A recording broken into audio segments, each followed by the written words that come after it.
Hi, come cook with me because I'm Stella V. And if you like what you see, hit subscribe, leave a comment, tell me that you subscribed, and I'll reply. Today we will be making a beautiful Bolognese sauce with rigatoni, and everything's going to be made in one pot. This was the first meal I ever made using pasta in an Instant Pot. I was amazed, and I know you will be too. That is totally unheard of.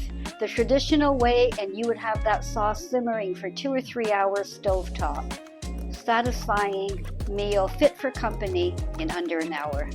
A Bolognese sauce is a meat sauce basically, and the first 3 ingredients: carrots, celery, and onions. These are the basis for many delicious soups and stews, and it is the beginnings of your Bolognese sauce. The next important component of Bolognese sauce is your meat.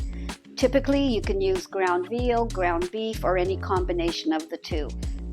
Next, for the sauce: tomato sauce, white wine, and red wine. Always use a good quality wine, something that you enjoy drinking.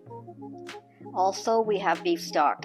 Using the simple ingredient Bolognese sauce, we can do all of the steps needed in a very simple manner.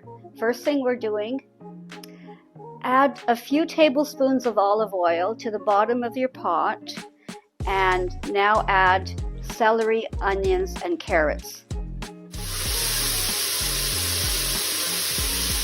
We're going to need that to saute for about 5 minutes.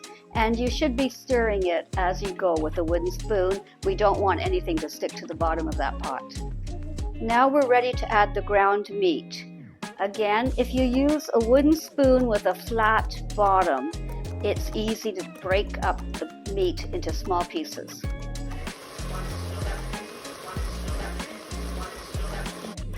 Now it's going to take a few minutes for the meat to brown. Keep stirring it with the wooden spoon because we don't want that to stick. Once the meat is browned, we're ready to add our wine. We're adding a 1/4 cup of white wine, and that will deglaze it.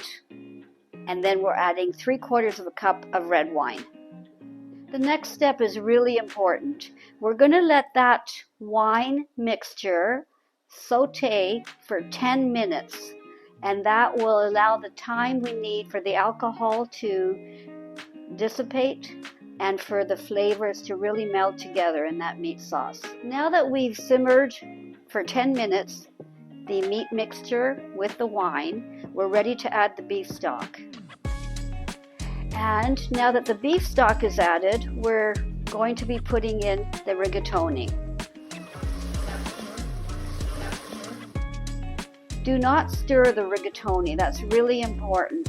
You're just simply putting them into the pot and pressing down into the beef stock so that the rigatoni is coated with the stock.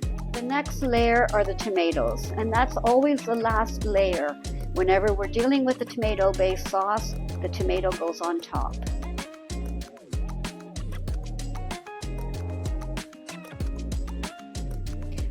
The lid goes on, pressure cook for 6 minutes.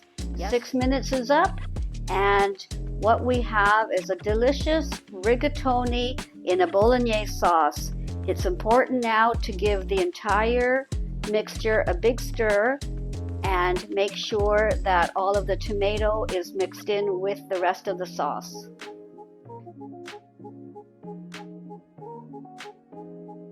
And here we have it, less than an hour, delicious rigatoni with a really tasty Bolognese sauce. And don't forget, hit that subscribe button.